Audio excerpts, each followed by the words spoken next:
Olá, a paz do Senhor, meus irmãos do grupo Amigos da Bíblia. Hoje estamos no dia 17 de 90 dias de leitura do Novo Testamento. Hoje vamos falar sobre Marcos capítulo 9 e o capítulo 10. Vamos começar aqui falando que no capítulo 9 Jesus estava a caminho de Jerusalém, já caminhando para a história, né, desenvolvendo para a morte de Jesus. À medida que os 12 caminharam com ele, tiveram várias experiências que os preparariam para o ministério vindouro deles. Compreender as experiências relatadas nesse capítulo pode nos ajudar em nosso ministério também. Primeiro a gente vai falar sobre a confirmação da esperança. A gente vai falar aqui sobre a transfiguração. Capítulo 9, versículo 1 até o 13. Jesus confirmou as palavras do versículo 1 de Marcos capítulo 9, ao mostrar a glória prometida a Pedro, Tiago e João. Isso foi realmente uma confirmação do reino que Deus prometeu ao seu povo Israel, conforme está em Mateus, capítulo 16, e o versículo 28. Nessa cena da transfiguração, Moisés representava a lei e Elias representava os profetas. E os dois, tanto a lei quanto os profetas, cumprem-se em Jesus Cristo. Eles falaram com o nosso Senhor a respeito da partida dele. A cruz é tema da conversa e de louvores celestiais, conforme a gente pode também ver em Apocalipse capítulo 5. Os discípulos dormiram, de acordo com Lucas 9, versículo 32. Portanto, as palavras de Pedro são resultado da confusão e do medo, ao sugerir que todos permanecessem em glória no monte. Pedro, mais uma vez, tentava impedir o plano de nosso Senhor de ir para a cruz. Capítulo 8, versículo 32 até o 33 de Marcos. Enquanto uma nuvem de glória envolvia o ambiente, a voz do Pai interrompe Pedro, repreendendo-o com gentileza e dizendo o seguinte: a ele, Jesus, ouçam. Imagine ter essa grande experiência e não poder compartilhar. Lá no versículo 9, nós temos lá a proibição de compartilhar essa experiência. Sem dúvida, os outros 9 discípulos perguntaram o que aconteceu no monte, mas eles tiveram que ficar calados. Eles viram a glória do Filho e foram lembrados da infalibilidade das Escrituras Sagradas e da realidade do reino. No capítulo 9, versículo 14 até o 29, nós temos ali uma demonstração de fé. Jesus cura um rapaz possuído por demônio. Ao mesmo tempo que no alto do monte, Pedro, Tiago e João vivenciavam a glória de Deus, no vale, abaixo, os outros 9 discípulos foram envolvidos em uma situação desagradável. Um pai perturbado trouxe seu filho, surdo e mudo, possuído por um espírito imundo, conforme está no versículo 25, para que os discípulos o curassem, mas eles não conseguiram expulsar o demônio. Jesus libertou o rapaz, todavia o demônio fez uma última tentativa para destruí-lo, conforme está no versículo 26. Por que os discípulos não conseguiram expulsar o demônio? Por causa da descrença deles, de acordo com os versículos 19 e 23, e pela falta de oração e disciplina, conforme o versículo 29. Do versículo 30 até o 50 do capítulo 9 de Marcos, nós temos a confirmação do amor. Aqui a gente vai falar sobre o amor de Cristo pelos pecadores, o amor de Cristo pelo próximo, o amor pelos que não pertencem à nossa comunidade de fé, o amor pelo perdido. Então vamos falar aqui sobre o amor de Cristo pelos pecadores, versículo 30, 31 e 32 de Marcos 9. Essa é a segunda vez que Jesus fala abertamente aos discípulos a respeito de sua morte iminente, mas eles não aprenderam a respeito do que ele falava. O verbo entregue indica que sua morte não é acidental, não é assassinato, é resultado de um plano divino. Do versículo 33 até o 37 de Marcos 9, nós temos aqui o amor pelo próximo. Aqui há uma discussão sobre quem é o maior no reino. Jesus fala a respeito de sofrimento e morte, mas os 12 estão debatendo sobre quem é o maior. Mesmo no cenáculo, antes de Cristo ir para a cruz, os 12 ainda debatiam sobre quem era o maior. Isso a gente pode ler lá em Lucas, capítulo 22, versículo 24 até o 30. Deus quer que sejamos como crianças, mas não infantis. No aramaico, a língua que Jesus falava, a palavra usada para criança e servo é a mesma. Encontramos a verdadeira grandiosidade no caráter e no serviço, mas não na posição e nas posses. Do versículo 38 até o 41 de Marcos 9, nós temos aqui o amor pelos que não pertencem à nossa comunidade de fé. João achou que impressionaria Jesus com seu zelo, no entanto, ele repreendeu de forma amorosa por sua falta de amor e discernimento. Os 12 pensavam que eram os únicos que serviam a Jesus.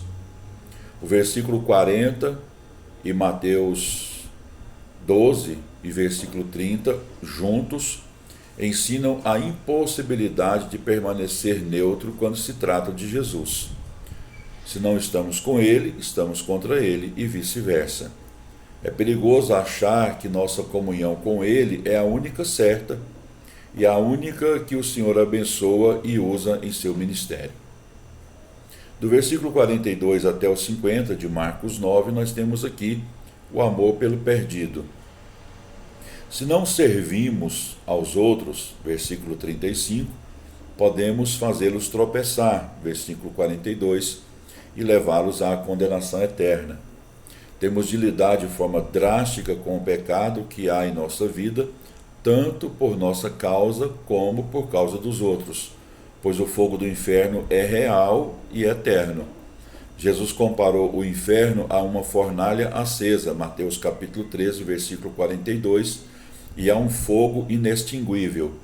A imagem aqui é a do depósito de lixo do Vale do Rinom, fora de Jerusalém, conforme a gente pode ver em 2 Reis, capítulo 23, versículo 10, e Isaías, capítulo 66, versículo 24, no qual os restos eram queimados pelo fogo e comidos pelos vermes. A palavra grega para inferno, Geena, vem do termo hebraico Gehinnom, o vale de Rinom. O inferno é um lugar real, e as almas perdidas sofrerão lá e para sempre. O povo de Deus deve ser provado com fogo, de acordo com o versículo 49, ou seja, sofrer perseguição. E é importante que tenhamos sal em nós mesmos, manter o verdadeiro caráter e integridade cristãos, relatado lá em Mateus capítulo 5 e versículo 13. Tudo isso é necessário para que nós cuidemos da nossa espiritualidade e ajudemos as outras pessoas a encontrarem a salvação no Senhor Jesus, para que elas não vão para o inferno. Bom, vamos para Marcos capítulo 10. O capítulo 10 apresenta 5 pedidos que o povo trouxe ao Senhor Jesus, o servo de Jeová. O primeiro pedido é um pedido de interpretação. Capítulo 10, versículo 1 até o 12. Há aqui uma discussão sobre divórcio e casamento. Os rabis não concordam a respeito da interpretação de Deuteronômio 24, versículo 1 a 4, portanto, continuam a perguntar o que Jesus pensa a respeito dessa passagem. Eles não questionam a legalidade do divórcio ou do novo casamento, pois Moisés deixou claro que Deus permitiu os dois. A grande pergunta é: em que situação o marido pode se separar de sua mulher e casar-se com outra? A razão do questionamento deles é tentar criar um problema para Jesus. Os discípulos do Rabi Shammai têm uma interpretação rígida. O divórcio só é permitido se houver infidelidade. Já a interpretação dos discípulos do Rabi Hillel adota uma interpretação mais branda, que é a seguinte: o divórcio pode acontecer por qualquer razão. Em vez de tomar partido de qualquer um dos grupos, ou dos discípulos de Shammai, ou dos discípulos de Hillel, Jesus fala sobre Moisés e o primeiro casamento. Desde o início, o casamento representa um homem e uma mulher tornarem-se uma só carne para toda a vida. Em Deuteronômio 24, versículo 1 até o 4, a ordem de Moisés foi uma concessão aos judeus por causa da dureza do coração deles. Não representa o ideal de Deus para o casamento. A passagem paralela, que está lá em Mateus 19, de 1 a 12, indica que Jesus permite o divórcio apenas quando há imoralidade sexual. O divórcio, por qualquer outra razão, mesmo que permitido pela justiça, leva ao adultério se as partes casarem de novo, de acordo com os versículos 11 e 12. O casamento é fundamentalmente uma união física, uma só carne, diz a palavra de Deus, e só pode ser rompido por um motivo físico, a morte ou o adultério. O marido e a esposa, antes de se divorciarem, devem fazer todo o possível para salvar o casamento e reconstruir o relacionamento. Deus instituiu o casamento e é o único que pode regulamentá-lo, de acordo com o versículo 9 de Marcos capítulo 10. O segundo pedido é um pedido de bênção. Está no versículo 13 até o 16 de Marcos 10. Aqui Jesus abençoa as crianças. O casamento leva aos filhos, e os filhos devem ser levados ao Senhor e consagrados a Ele. Era costume que os rabis abençoassem as crianças, assim os pais levavam seus filhos para receber a bênção de Jesus. Os pais pediam a bênção de Jesus para seus pequeninos e ele atendeu ao pedido deles. Crianças são um exemplo ideal para todos os que pertencem a Jesus. Elas são humildes, receptivas, dependentes dos outros e cheias de potencial. Do versículo 17 até o 31 do capítulo 10 de Marcos, nós temos aqui um terceiro pedido, que é um pedido de informação. Aqui nós temos dois temas, o do jovem rico e as recompensas do discipulado. Esse jovem era rico, de acordo com Lucas capítulo 18, versículo 23, e de alta posição, de acordo com Lucas 18, versículo 18, tinha tudo, menos a salvação. Os judeus não usam o termo bom ao se dirigir a um rabi. Portanto, Jesus tinha todo o direito de perguntar ao homem por que se dirigiu a ele daquela maneira. Ele realmente acreditava que Jesus era Deus? Se sim, será que ele obedeceria ao que Jesus ia dizer para ele?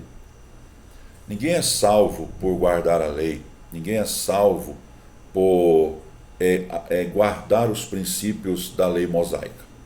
Isso está bem claro na carta de Paulo aos Gálatas, capítulo 3, e versículo 21. Somos salvos pela graça, pela fé no sacrifício do Senhor Jesus. Portanto, Jesus segurou diante do jovem o espelho da lei, para que aquele jovem visse que ele era pecador. Tiago fala sobre isso na sua epístola, no capítulo 1, versículo 22 a 25. E nós temos também em Romanos, capítulo 3, e versículo 20, que fala sobre isso, né? Que a lei mostra que o ser humano é pecador. O jovem cumpria a lei desde sua juventude, e a lei o trouxera a Cristo. Na carta aos Gálatas, capítulo 3, versículo 24, Paulo fala que esta é uma das funções da lei, levar a pessoa a Cristo. Todavia, ele ainda não se tornara humilde como um pecador perdido. Ele queria ter o melhor dos dois mundos. Ninguém é salvo ao vender tudo que tem e dar aos pobres. Somos salvos ao crermos em Jesus Cristo. Jesus tocou no ponto mais delicado da vida daquele jovem. Aquele jovem tinha um apego exagerado ao dinheiro. E o grande pecado que o mantinha fora do reino era justamente amar mais a riqueza do que a Deus. Aqui há um princípio que precisamos lembrar quando tentamos levar as pessoas perdidas a Cristo. Deve haver arrependimento sincero para que os pecadores possam se voltar para Deus e serem salvos pela graça de Deus. Os discípulos, como muitos judeus, pensavam que a riqueza era uma prova de bênção, da bênção de Deus. No entanto, Jesus corrigiu esse conceito errôneo deles. Deus recompensa a nossa fidelidade. No entanto, o nosso motivo deve ser o amor por Cristo, não o desejo de obtermos ganhos. Quarto pedido, está do versículo 32 ao 45 do capítulo 10 de Marcos, que é o pedido de lugar de honra. Aqui nós temos dois temas. Jesus prediz sua morte e ressurreição, e Jesus ensina sobre servir aos outros. Pela terceira vez, Jesus instrui os seus discípulos a respeito de sua morte vindoura. Agora conta-lhes que será crucificado em Jerusalém. Poderíamos pensar que esse terceiro anúncio tornaria os 12 mais humildes, mas em vez disso, Tiago, João e a mãe deles, de acordo com Mateus capítulo 20, versículo 20, pedem lugares de honra a Jesus. Eles ainda não tinham aprendido a lição de que a cruz precede a coroa e de que o sofrimento vem antes da glória. O cálice refere-se à submissão dele à vontade do Pai ao tornar-se pecado por nós, capítulo 14 e o versículo 36. E o batismo refere-se ao sofrimento na cruz pelos pecados do mundo. Jesus usa essa situação embaraçosa para, mais uma vez, ensinar aos seus discípulos a importância da humildade no serviço em nome dele. O versículo 45, que diz: O Filho do Homem não veio para ser servido, mas para servir e dar sua vida em resgate por muitos, é a essência do Evangelho de Marcos e resume seu Evangelho. Capítulo 1, Cristo veio. Capítulo 2 até o 13 de Marcos, Cristo ministrou. E do capítulo 14 até o 16 de Marcos, Cristo deu sua vida em resgate por muitos. Quinto e último pedido aqui do capítulo 10 de Marcos é um pedido por luz. Aqui está em evidência a cura do cego Bartimeu. Jesus estava a caminho de Jerusalém para sua última Páscoa e uma grande multidão o seguia. Havia duas cidades chamadas Jericó, a antiga cidade que fora destruída e a nova, a cerca de 1,5 km de Jerusalém, construída por Herodes. Isso explica como ele partiu de Jericó, Mateus 20, versículo 29, aproxima-se de Jericó, Lucas 18, versículo 35, e entra e sai de Jericó tudo ao mesmo tempo, e ainda encontra os dois mendigos cegos, Mateus 20, versículo 30. Marcos descreve a cura de Bartimeu, o mais falante dos dois, exatamente da mesma forma que menciona a cura de um dos gerazenos endemoniados, capítulo 5, versículo 2. Bartimeu vem da palavra aramaica que significa filho de Timeu. Bartimeu ouviu a multidão e percebeu que havia alguma coisa diferente, por isso perguntou quem estava passando. Quando soube que era Jesus, ele imediatamente clamou por misericórdia. Ele ouvira a respeito das curas milagrosas que Jesus efetuara e queria que o mestre o ajudasse. Nada pôde impedi-lo de ir até Jesus e Jesus o curou. Os comentários dos nossos vídeos são baseados no comentário bíblico Wiersbe. Que Deus abençoe a sua vida e até o próximo vídeo.